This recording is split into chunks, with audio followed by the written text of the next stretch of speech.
and how we probably looking at envisioning the future where every Kenyan, especially the young people, can take part, personal responsibility when it comes to conserving environment. And to talk to us this morning is the director from the National Environment Trust Fund, Dr. George Mwaniki. Thank you so much for talking to us this morning here on KTN News Center. Talking about conserving environment, people, when they hear the word conserve the environment, is about, planting trees, not cutting trees. But when you talk about conserving the environment, what are we actually talking about? Maybe the best way to answer that is actually looking a little bit of some history on environmental conservation. Before the 1950s, 1970s, we humans, we always looked at ourselves as separate from nature. And we used to look at nature as a resource, something that we can use and abuse for our own gains. But around 1950s, 1970s, there were a couple of scientists who started becoming concerned that the rate at which we are using resources from the environment is not sustainable. So we either change our tact or the environment itself will change how we behave towards it. Unfortunately, I think we did not act fast enough. And right now, the environment is dictating that we change how we are doing things. Some of us are moving in that direction. Some of us are really still waiting to be convinced. I think matters climate change, biodiversity loss. In fact, currently, as we sit here, we are going through the 6th mass extinction. The other mass extinctions have happened in the past. Every day we are losing species in this planet, and if we don't think how to conserve and take care of that, then we are going to be in a very dire situation moving forward. There is a couple of studies from all over the world. For example, in China, they have lost their agricultural productivity by 30%, potential agricultural productivity, because of destruction of earthworms. Who would have thought that earthworms are very, very important on what comes to your dinner table? The same things in the US. There was a period where bees were disappearing, and the federal government there looked at that issue and said, if we lost all the bees in 70 years, or in around 70 years, we would basically lose the entire human population. But as much as you're mentioning China, is Kenya far from that? Because, when you look at some of the water catchment areas, human beings are encroaching on it. Go to a county like Nyandarua, Lake Olbolosat, people have actually encroached, towards the side of the lake to an extent whereby even, animals can't even get water for drinking. Right. I think the reason I'm quoting those countries is because they have data. In Kenya, we have no data. But we can, obviously, for me, when I grew up in Nakuru, every year we would see swarms of flamingos flying and migrating. We would see butterflies all over the place. Nowadays, it's very, very difficult for you to see these swarms of flamingos or butterflies. Some of the interesting statistics from Kenya on the environmental front, if you go back to the 1960s, 1970s, an average farmer in Kenya who owns 2.5 acres used to harvest around 30 to 40 bags of maize per hectare. Nowadays, that has reduced to an average of 8. And once it reaches around 5 bags per acre, then it becomes totally uneconomical, and there is no need of producing that. So in terms of productivity, we are declining really fast. In terms of how we take care of the environment, I think we are not doing well at all. At least we have a few game parks. I think we need to give ourselves for that. But in terms of taking care of the environment, you mentioned Lake Olbolosat. That lake has declined by almost 30–40%. And the previous rains that just coming to an end, and the long rains are starting, the lake itself did not recover. I was expecting to go there and see the lake recovered. I was there 2 weeks ago. The lake has not recovered, which means that the problem now is much worse than we thought. All right. And let's focus on envisioning, a future where all Kenyans take a personal and community responsibility of conserving environment. And talking about that, all I say is, when you're along the traffic or you're just walking, the next thing you're seeing is someone has just littered. Something is being thrown out of the window, either a maize cob or a packet of juice. Something is just being littered.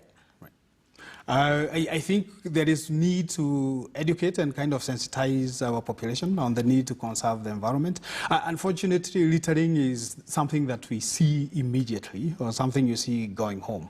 But the perpetual effect of that is much, much worse. If you throw plastics from the car or from your home outside, all those are swept back to the Indian Ocean. And in the oceans, there is a region that is as big as East Africa that is clumped with plastics. And I'm very sure some of those plastics came from here. So when you're driving or when you're in a matatu, think next time before you throw something, am I willing to be part of that mess in the oceans? And also, I think there is need for us to feel like the environment is part of us and we need to care. All right. And when you focus on the world going green, what are we actually talking about, the world going green? I think the world going green is making decisions that are conscious of the environment. When you're making a decision as a private sector, for example, you are not only thinking about the bottom line, but also you're thinking about nature and environment. That means if you're looking for sources of energy, you prefer to go for the renewable energies. If you're looking for raw materials, you source raw materials that is sustainable. You kind of follow the entire value chain to make sure that they were produced, transported, and processed in your facility in a green way. Right now, it might be a little bit expensive to do that, but in the markets are demanding that they get green products. So if we have programs that would say this product is green, this is not, then I think we'll push greatly toward environmental sustainability and helping the world transition to green. And you know, environmental management through the Green Initiative, talk to us about the sort of examples that we have in Kenya or what Kenya can do, you know, to go green. The good news is we have a lot of great ideas and innovations all over the country from Kenya. We as NetFund, we've been running a program for the last 4 years that we go out there and look for people with great initiatives or ideas that are green that can also be transformed into business. And then we take those ideas, take them through a 2-year incubation process, and then at the end of it, they are viable businesses that transition to the market. So a couple of interesting examples. There is a gentleman we are supporting here. He is stationed at Dagoretti Corner. He is taking organic waste from the city and compressing these and making industrial briquettes, briquettes that are used in boilers, in industry and all that. This gentleman is doing very well. When he came to us, he was operating alone and producing less than 2 tons a month. Right now, he's producing more than 100 tons per month. He has around 6 employees, and I have to say we facilitated him to get a very big order from the butter shoe company, and he's supplying them around 100 tons of briquettes per month. So they're really great ideas from this country. There is another gentleman we are supporting from Kisumu who has taken the water hyacinth and converted it into fuel, to bioethanol, that is being used for cooking and lighting homes in that region, which is another great green innovation. So, Dr. Mwaniki, what you're telling us is that despite the fact that people look at dirt as this is just dirt, let me not touch it, it can actually turn out to be something meaningful. Yes. Waste is never waste again. There are countries today that are importing waste because they are looking at waste as a resource. I have to say, in Kenya, we have some very young people who are thinking about how do we take the waste, both organic and inorganic waste, and convert those into viable products. We have a gentleman in Gilgil who we are supporting, and he is going around the dump sites, collecting waste plastics, waste bottles, and converting those into building blocks, the cabros, and also roofing tiles, posts, and all that. So there are some people who have already started looking at waste as a resource, and they're using that as a business venture, and they're doing quite well successfully. From your explanation, Dr. Mwaniki, I'm getting the impression that young people play such an important role in terms of, you know, the world going green, Kenya going green, and conserving the environment. The people we have seen in the front lines are actually the young people, because they know the mess that the previous generation and our generation is causing is going to affect them more than us. And they are starting to kind of raise that consciousness and try to take care of the environment. So the young people are in the driving seat of environmental conservation in the country. And the role of Green Initiative in the mitigation of climate change. Talk to us about that. Of course, mitigation is reducing the emissions of these greenhouse gases. There's a couple of initiatives that are moving towards transitioning from the wasteful kind of use of fossil fuels and non-renewable energy sources to moving towards more renewable, the solars and all that. Currently, we have a program we are trying to work with the hotels in Mombasa. Did you know there's hotels in Mombasa, we were talking to them, they have a power bill of 6 million per month. And for business, that is really not sustainable. That's a lot of money. Oh, it's a lot of. I could really empathize with them. Most of the average cost for electricity in those hotels is around 2 to 6 million shillings every month, and the main driver for that is the air conditionings for the rooms. And we are telling them there is solar air conditioning that actually you can use to lower your cost and kind of support the environment and mitigate against emissions. And they're very, very keen. We are trying to work with them on a financing model that would facilitate this. All right. And we have made some good steps forward. All right, and as we wind up, talk to us about the Net Green Innovation Awards Phase 4, 2020. Yes. As Net Fund, we've been running a program called the National Environment Trust Fund Green Innovations Award. So we look for people who have innovations that are green, can be turned into businesses, and they have a huge environmental benefit. And we take those in and we kind of incubate them and turn them into businesses. We've been running this for 4 years now. And so far we have created more than 9,000 jobs. I would like to call them green jobs. Those are directly. We have supplied a couple of homes with clean water. We have supported some guys come up with ceramic filters in Western Kenya. That now that region, the rates of people going looking for medical help because of waterborne diseases and all that has reduced significantly. So this program looks for those community-based or ideas that are coming from Kenya. We don't discriminate. If it's coming from an individual, an institution, we are welcoming those ideas. And then we take them on board and we take, with various partners, we take them through a process of business incubation. We later turn them into businesses that is making profits, creating jobs, and having a huge environmental benefit. So that is the main objective of the awards. Any incentives? Because I believe there's some good incentives. If we get some...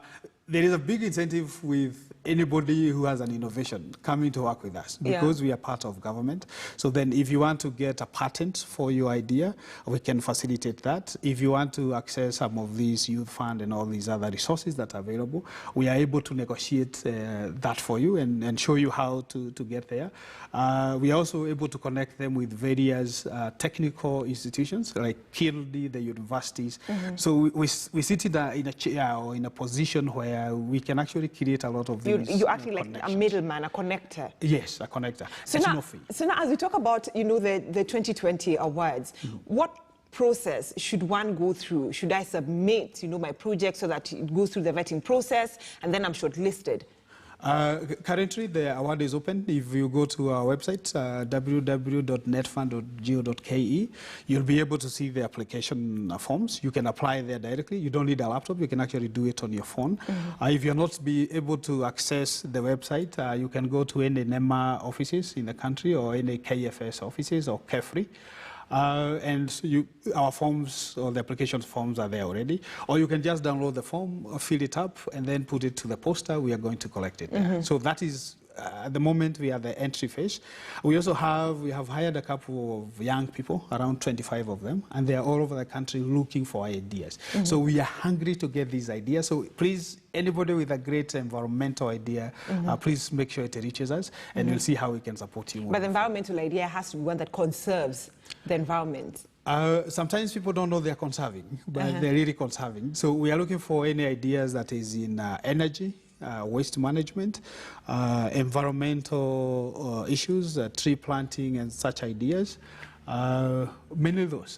If you have ideas in that line, please forward them. We also do support agribusinesses. We have facilitated a couple of processors. In Meru, we have an innovator who is processing bananas to banana flour. He came to us. He thought that was not environmental. But we said, if you're reducing the amount of bananas that are going to waste and converting that into flour that we can use 2-3 years from now, that is environment. So bring it on. We we supported her, and she is doing really, really well. So any ideas, you might not be sure that is environment, just push it to us. We'll see how we can support you. If they are not environmental related, we have links to very many other incubators in the country. We'll forward you to the right person. And you know, here at Standard Group, we are more digital. We don't deal with papers. I don't know whether you need to submit application. That was on a light note. But at that point, I need to bring this discussion to an end, and you know, by saying that is also kazi kwa vijana. You know, not just depending on the government to give youth employment, you need to start an initiative. Thank you so much, Dr. George Mwaniki, Director at the National Environment Trust Fund. And you've had it, application ongoing. You can actually apply for that award, and you never know, you might end up being a winner, and they'll help you out. Taking us to another commercial break here on KTN News Center. Actually, the first commercial break here on KTN News Center. I'll be right back with more news.